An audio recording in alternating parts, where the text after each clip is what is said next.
very good source of minerals. The one I got in large quantity is called rockweed. It's also called bladderwrack. The Latin name for this is Fucus vesiculosus. It has tiny little air bladders, which you can see over here, that help hold it up. It's called rockweed because it anchors onto rocks. As a matter of fact, the best place to look for seaweed is areas. This is a piece of rockweed I just collected. Notice that it has a branching effect as you get to the tip of the plant, and it has great big air bladders that keep it buoyant and hold it to the surface of the water. For that reason, rockweed is also called bladderwrack. It's an olive brown seaweed, grows in the area that is uncovered at low tide and covered at high tide. That's called the littoral zone, Littoral. And it is a delicious seaweed to eat. Nothing poisonous that looks like it. You cook it in soups, takes about an hour to cook, or you can wash it off and then pat it dry, mix in a little bit of oil, say olive oil, some curry powder or garlic powder, and then bake it maybe 20 minutes at 275 degrees, stirring every 5 minutes, and you have your rockweed crisps, which taste a little like potato chips. This plant has so much iodine that it used to be used for medicine for people with thyroid problems. It also makes really good fertilizer on your garden. People used to use this for fertilizers. Of course, now they have all the artificial fertilizers which destroy the environment. Why bother with a rockweed?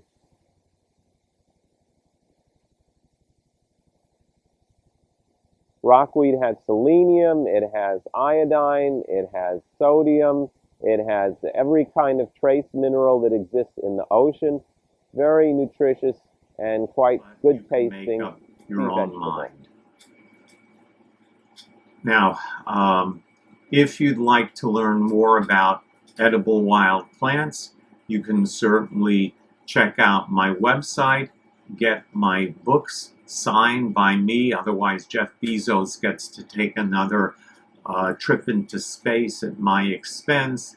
And you can buy my foraging course, Foraging with the Wild Man and Violet, from my website. It's $100. You have that on Google Drive forever, and it saves you a lot of money. As you keep learning the plants, your grocery bills go down. You get incredibly nutritious, tasty herbs, greens, fruits, berries, nuts, roots, and seeds. And once you learn them, you will know them forever. So here is a trailer, and again, you can pay me on Venmo or Zelle, and include that you're buying the video course and your email address, and then you'll get it forever on Google Drive. Take a look at the trailer, and take a look at my website, and if you're in the area, come on some of my foraging tours. Hi, I'm Wildman Steve Brill. And I'm Violet Brill. And we're going to be teaching you about foraging. There are hundreds of very delicious common renewable plants that you can identify with 100% certainty that is necessary. And you can use them to cook with and to eat, or you can use them for... First thing we look at is poison ivy, so you can avoid it. We also do lots of very good, healthy recipes.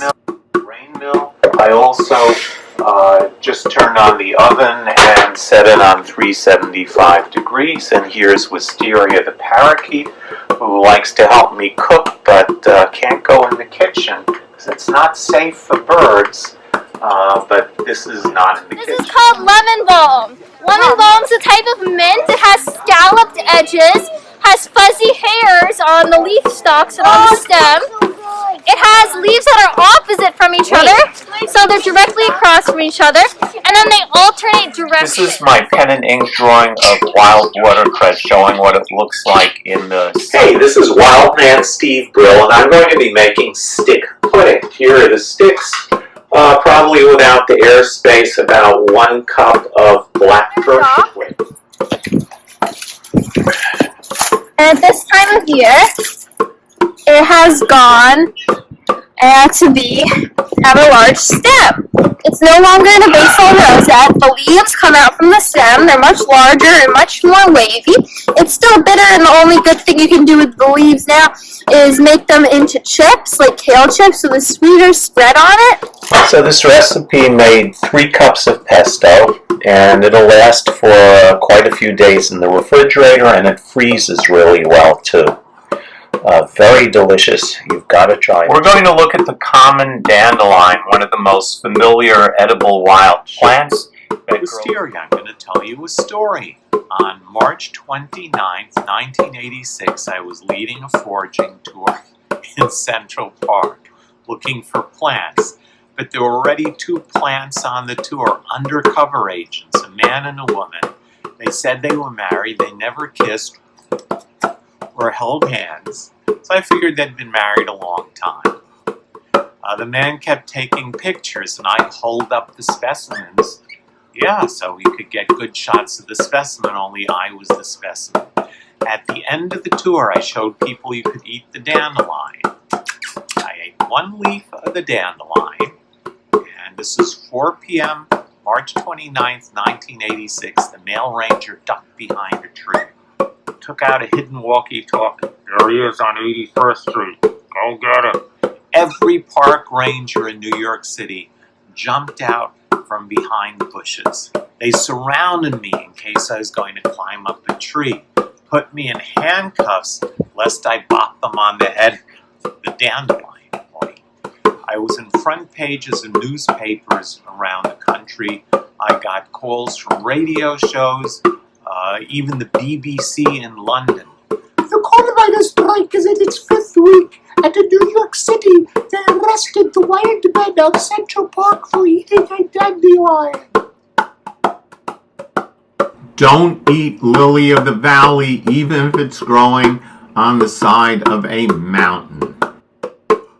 These are the seeds of garlic mustard, quite delicious and spicy, but be very careful when you pick them not to let them fall on the ground, especially if you're Catholic. You're not supposed to spill your seeds. These are mulberries, which you shake off the tree over a drop cloth and get a great harvest. Shake that thing, wild man, shake that thing. But this isn't really bad for a small amount of work, and if you repeat this under a tree that has lots of low-hanging branches, you can get gallons of berries. Be careful not to eat too many June berries. You can die of happiness. I'm dying of happiness. When you're cleaning out the seaweed, we're trying to watch for shells. Look, this one is a very good example. It's a big shell. There are 2 of them. Watch out for more than one of them. And they have legs. And they're crawling. Watch out for shells.